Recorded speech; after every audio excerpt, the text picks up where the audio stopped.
Hello बच्चों, स्वागत है आपका अपने YouTube channel math classes with Gurmeet Singh. तो आज की इस वीडियो में हम प्रश्नावली 3.5 जिसमें जो हमारी समीकरणें थी, रैखिक समीकरणें थी, उनको हल करने की वज्र गुणन विधि पढ़ेंगे, जिसको इंग्लिश में हम क्रॉस मल्टीप्लिकेशन मेथड कहते हैं। सबसे पहले आपने देखना है कि ये फॉर्मूला क्या है, कैसे ड्राइव होता है और इससे फिर हम प्रश्नों को कैसे हल करते हैं। ठीक है, तो सबसे पहले हमारे पास आपके पास ये समीकरण निकाय दे रखा है a1x plus b1y plus c1 equal to 0, a2x plus b2y, यानी कि हमारे पास एक निकाय दे रखा है, एक समीकरण युग्म दे रखा है a1x plus b1y plus c1 बराबर 0 और दूसरा ये दे रखा है। तो आपने क्या करना है, वैसे फॉर्मूला है लेकिन फॉर्मूला कैसे बनाना है आपने, या डायरेक्ट आपने क्वेश्चन कैसे करने हैं, ऐसे लिख लो। ठीक है, x y और 1। ठीक है, अब इनके नीचे ऐसे लाइन में लगा दो आप ये। ठीक है, और एक काम करो, इनके कोफिशिएंट को भी लिख लो। वैसे तो आप यहीं से कर सकते हो डायरेक्ट, लेकिन इनके कोफिशिएंट को आप लिखो, ऐसे लिख लो। 1 मिनट, कोफिशिएंट लिख लो इसके नीचे ऐसे। अब देखो, जब x के नीचे आपने लिखना है वो ये नहीं लिखना, क्योंकि ये नहीं रखना आपने रखना है b1 b2 ऐसे। ठीक है, और यहाँ पे लिखना है आपने b1 b2 के बाद क्या है c1 c2, और यहाँ पे क्या लिखना है आपने,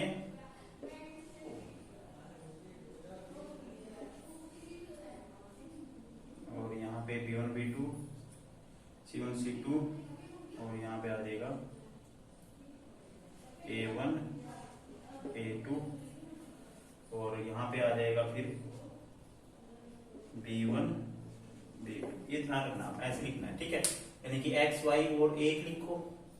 अब इसमें क्या लिखना है, पहले आपने b1 b2 फिर c1 c2 फिर a1 a2 फिर b1 b2, यानी कि b1 b2 से शुरू करना है, आपने पहला छोड़ देना है। जैसे हम कॉपी का पेज करते हैं, पहला पेज राम के नाम का छोड़ देते हैं। ठीक है, उसी तरह से पहला आपने कोफिशिएंट नहीं लेना, उसको लास्ट में लेना है, बाद में हम यूज भी कर लेते हैं उस पेज को, है ना। तो वही काम यहाँ पे करना है आपने। पहले क्या करेंगे, b1 b2 फिर c1 c2 फिर a1 a2 और फिर b1 b2, जहां से शुरू हुए थे वहीं पहुंच गए। अब आपने ऐसे क्रॉस मल्टीप्लिकेशन कर लिया हमने ऐसे। ठीक है, अब x अपॉन इसकी और इसकी मल्टीप्लिकेशन b1 c2, ये हमने जब वो किया था ना चैप्टर, कौन सा चैप्टर था वो कोऑर्डिनेट ज्योमेट्री, निर्देशांक ज्योमेट्री, वहां भी प्रयोग किया था इस तरह का फॉर्मूला जब त्रिभुज का क्षेत्रफल निकालते थे। ठीक है, माइनस b2 c1। ठीक है, कैसे हुआ है, इसको इससे गुना, इसको इससे, फिर y लिखो। y में क्या करना है, c1 a2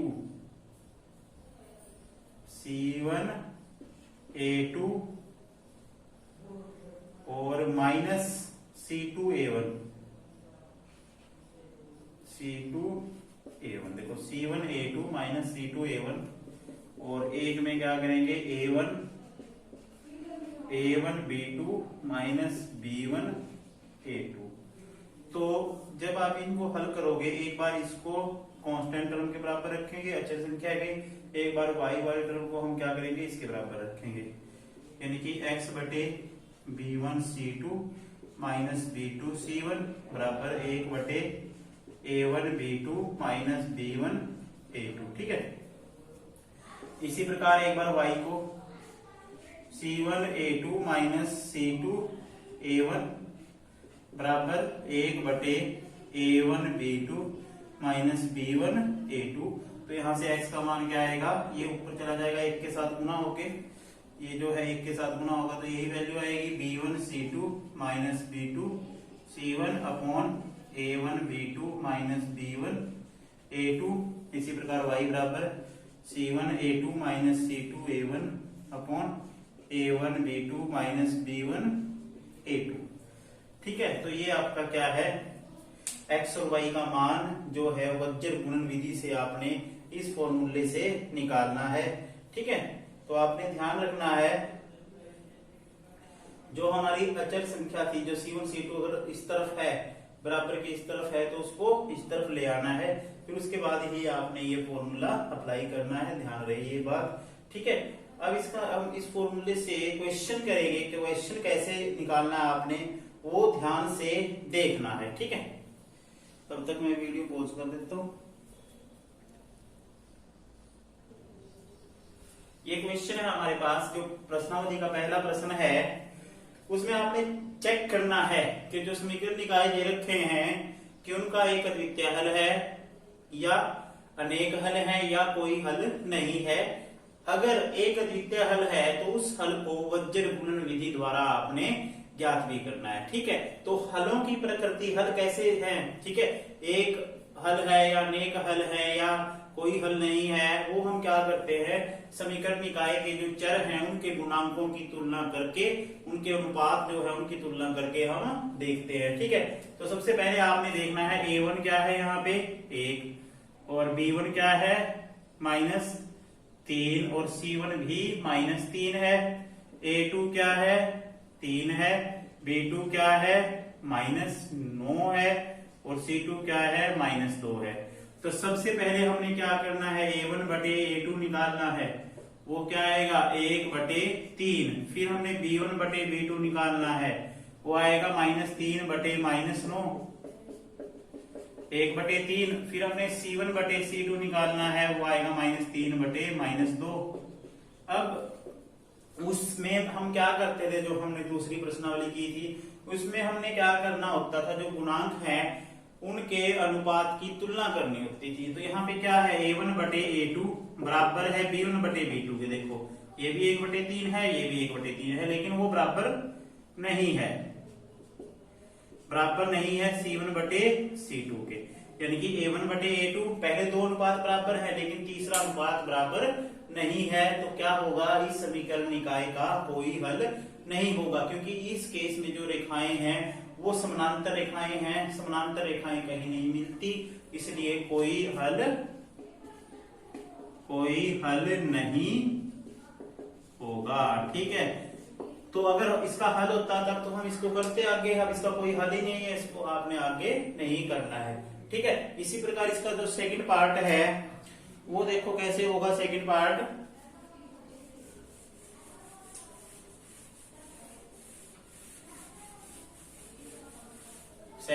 में जो है स्टेटमेंट 2x जमा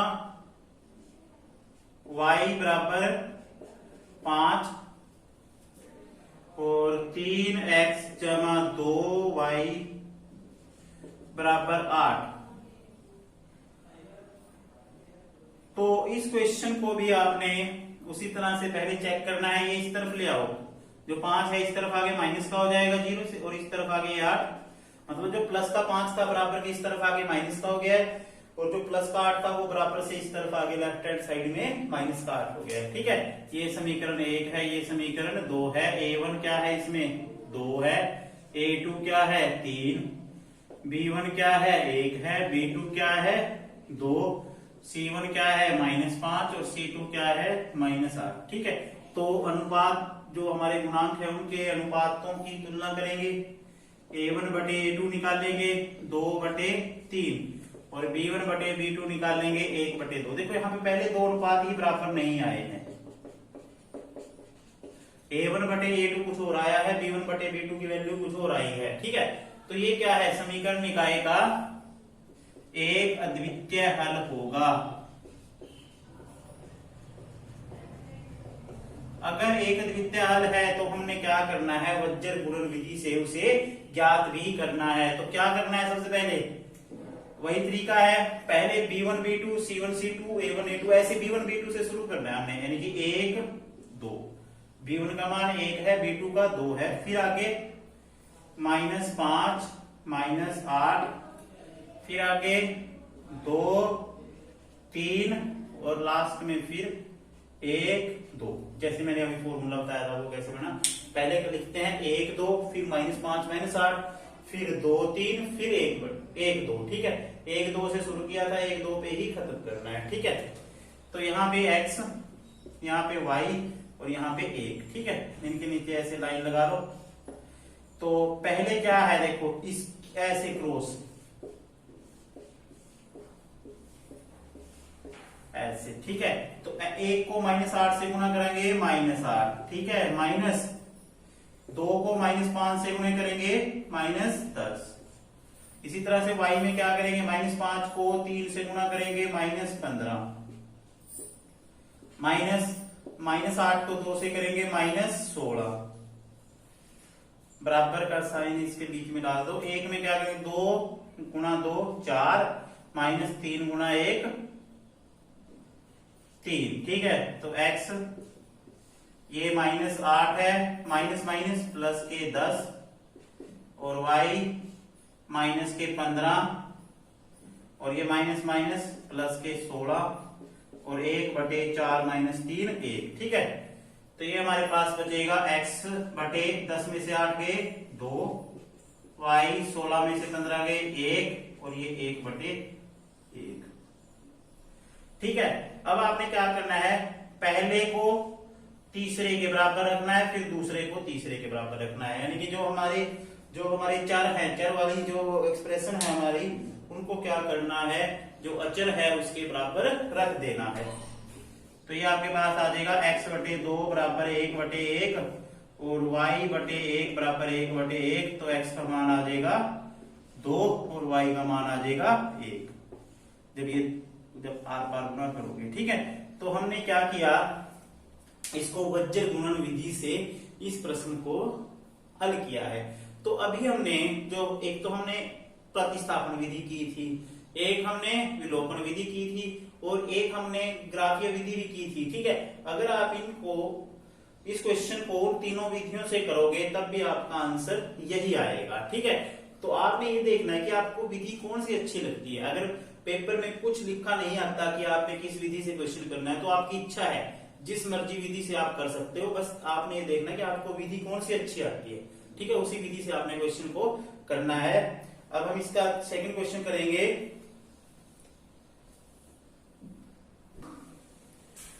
ये क्वेश्चन है जो सेकंड है, उसका फर्स्ट पार्ट है, ए और बी के किन मानों के लिए निम्न रैखिक समीकरण के युग्म के अपरिचित रूप से अनेक हल होंगे। तो इसमें आपने ए और बी के वो मान ज्ञात करने हैं जिससे इस निकाय के एक्स और वाई के लिए अनेक हल होंगे, ठीक है। तो ये क्वेश्चन थोड़ा सा कॉम्प्लिकेटेड है, ध्यान से देखना, क्योंकि इसमें जो समीकरण है आपकी, एक बार तो ए और बी के लिए हल होंगी और एक बार एक्स और वाई के लिए हल होंगी, ठीक है। तो सबसे पहले इसमें a1 देख लो, इसमें अनेक हल के लिए निकालना है हमने। तो a1 क्या है आपका 2 है, b1 क्या है 3 है, और c1 क्या है -7 है। जो ये -7 था जो इस तरफ था, मैं इस तरफ लेके आया हूं इसको, इसलिए माइनस का हो गया था, ये मैंने डायरेक्ट लिख दिया है। और ये 3a जमा b -2 है बराबर के उस तरफ था, इसको मैं इस तरफ लेके आया हूं, तो पूरी ब्रैकेट जो है वो माइनस हो जाती है, ठीक है। तो इसी तरह से a2 आपके पास है a b, b2 है a प्लस b, और c2 है -3a प्लस b -2, ठीक है। तो हमने a1 b1 c1 a2 b2 c2 का मान हमने निकाल लिया है, क्योंकि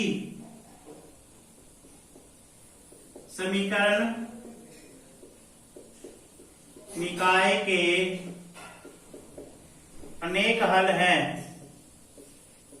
अतः अनेक हल की कंडीशन है a1/a2 बराबर b1/b2 बराबर c1/c2। तो क्या होगा 2/a b बराबर 3/a प्लस b, और बराबर -7/-3a प्लस b प्लस 2, ठीक है, ये कर देगा। तो अब आपने क्या करना है, इन एक्सप्रेशन से, इन समीकरणों से आपने a और b का मान निकालना है, ठीक है। तो सबसे पहले क्या करेंगे, वैसे इसमें a और b का मान ही निकालना है, x और y का नहीं निकालना, ठीक है। x और y का तब निकालना होता अगर वो कहता है कि फिर x और y के मान भी ज्ञात करें, ठीक है। लेकिन इसमें अनेक हल है, एक्स और वाई के मान तो हम ज्ञात नहीं कर सकते, ठीक है। अगर एक द्वितीय हल होता तो शायद वो पूछ सकता था कि एक्स और वाई का मान भी आप निकाल लो, ठीक है। तो इसमें सिर्फ ए और बी का मान ही निकालना है। तो क्या करेंगे, सबसे पहले पहले और तीसरे को बराबर रख लो या पहले और दूसरे को, ठीक है। इनको आपस में आप कंपेयर करना आपने, ठीक है। तो सपोज करो हम ये ले लेते हैं, पहले और दूसरे को ही ले लेते हैं, ठीक है, या पहले और तीसरे को ले लेते हैं, ठीक है। इस कोई भी ले लो आप, ठीक है, जो भी आपको ठीक लगे वो ले लो क्योंकि बराबर है। और एक ले लो आप दूसरा और तीसरा,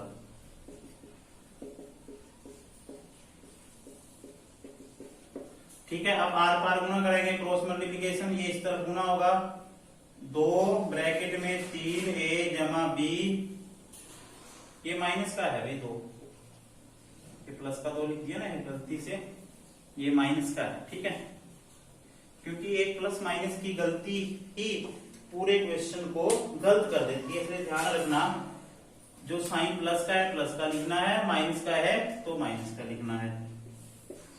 2 ब्रैकेट में 3a प्लस b माइनस 2 और 7 इसके साथ गुना होगा a माइनस b, तो यह आएगा 6a प्लस 2b माइनस 4 बराबर 7a माइनस 7b। इस तरफ ले आओ इनको, 6a में से 7a माइनस होगा प्लस 2b में 7b ऐड होगा और ये आ जाएगा माइनस 4 बराबर 0, ठीक है। 6a माइनस 7a माइनस के a, ठीक है, और ये आ जाएगा आपका 9b माइनस 4 बराबर 0, ठीक है। तो ये पहली समीकरण आपकी बन जाती है, पहली तो ये है, दूसरी है, तीसरी बन जाती है सपोज करो, ठीक है। देख लो इसमें, तो ये आपका ठीक है 6a minus 7a plus 2b plus 7b 9b, ठीक है। अब इसी तरह से पहले दूसरे और तीसरे को कंपेयर करेंगे, इसमें भी आर पार गुना करनी है, ऐसे आपने 3a प्लस b माइनस 2, ये इस तरफ इससे गुना होगा और ये इससे 7 से गुना होगा, ठीक है। तो ये आपका आ जाएगा 9a प्लस 3b माइनस 6 बराबर 7a प्लस 7b, इस तरफ आएगा ये 9a माइनस 7a, 9a में से 7a माइनस होगा प्लस 3b में से 7b माइनस 6 बराबर 0, ये माइनस 6 ऐसे लिख दिया है, 9a माइनस 7a 2a और ये आ जाएगा माइनस के 4b माइनस के 6 बराबर 0, ठीक है। तो इसको 2 से बाहर कर दो, तो ये आ जाएगा a माइनस 2b माइनस 3 बराबर 0। तो ये आपकी समीकरण 4 हो जाती है। तो वो आपने क्या करना है, समीकरण 3 व 4 को किससे हल करना है, कोई भी विधि से कर सकते हैं, इसमें विधि जो है वो मेंशन नहीं है। तो इसको आपने क्या करना है, चाहे विलोपन विधि से कर दो चाहे वज्र गुणन विधि से कर दो, ठीक है। मैं विलोपन विधि से कर देता हूँ a और b का, ठीक है। तो जैसे ये लिखा मैंने माइनस a, क्योंकि स्पेस कम है, ठीक है। वज्र गुणन से भी कर सकते हैं क्योंकि स्पेस चाहिए थोड़ा, लेकिन हमारे पास स्पेस नहीं, इतना नहीं है बोर्ड पे, ठीक है। तो इसलिए हम क्या करते हैं, इसको विलोपन विधि से करते हैं ताकि वो आपको थोड़ा हो जाए ना क्या फर्क था दोनों विधियों में, ठीक है। तो minus a plus 9b minus 4 बराबर 0, a plus minus 2b minus 3 बराबर 0।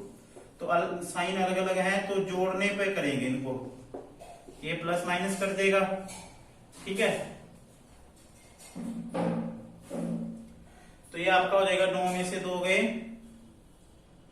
7b और ये आ जाएगा माइनस के 7 बराबर 0, 7b बराबर 7, b बराबर आ जाएगा 7/7 कट के 1।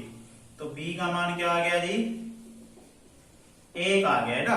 b का मान क्या करेंगे, समीकरण 1 में रख देते हैं, ठीक है। 1 में रख दो, चाहे 4, सॉरी चाहे तो 3 में रख दो चाहे 4 में रख देते हैं। तो a माइनस 2 गुना 1 माइनस 3 बराबर 0, तो a माइनस 2 माइनस 3 बराबर 0, a -2 -3 -5 दूसरी तरफ जाके प्लस का हो जाएगा, a का मान क्या आ जाएगा 5। तो a का मान अगर 5 है, b का 1 है, तो ये निकाय हमारा कैसा होगा, इसके अपरिचित रूप से अनेक हल होंगे। ठीक है, इसी प्रकार इसका सेकंड पार्ट है वो करेंगे। इस क्वेश्चन में k का वह मान ज्ञात करना है जिसके लिए समीकरण निकाय का कोई हल नहीं हो। ठीक है, ये ध्यान रखना आपने। तो समीकरण निकाय में k का मान निकालना है, तो उसी तरह से a1 का मान देखो क्या है इसमें 3, b1 का मान 1 और c1 का मान -1। इसमें भी क्या था, जो एक था जो है दूसरी तरफ था प्लस का 1, लेकिन इस तरफ आके वो माइनस का हो गया है। जो क्वेश्चन में ये माइनस जो है 2k+1 मैंने लिख रखा है, बराबर के उस तरफ था प्लस का था, इस तरफ आके ये माइनस का हो गया। इकट्ठा मैंने ब्रैकेट का ही साइन चेंज कर दिया है। ठीक है, तो a2 है हमारे पास 2k-1 और b2 है हमारे पास k-1 और c2 है हमारे पास -2k-1। ठीक है, तो k का वह मान ज्ञात करना है जिसके लिए कोई हल नहीं। कोई हल नहीं है के लिए क्या होता है, a1/a2 बराबर b1/b2 बराबर नहीं है c1/c2।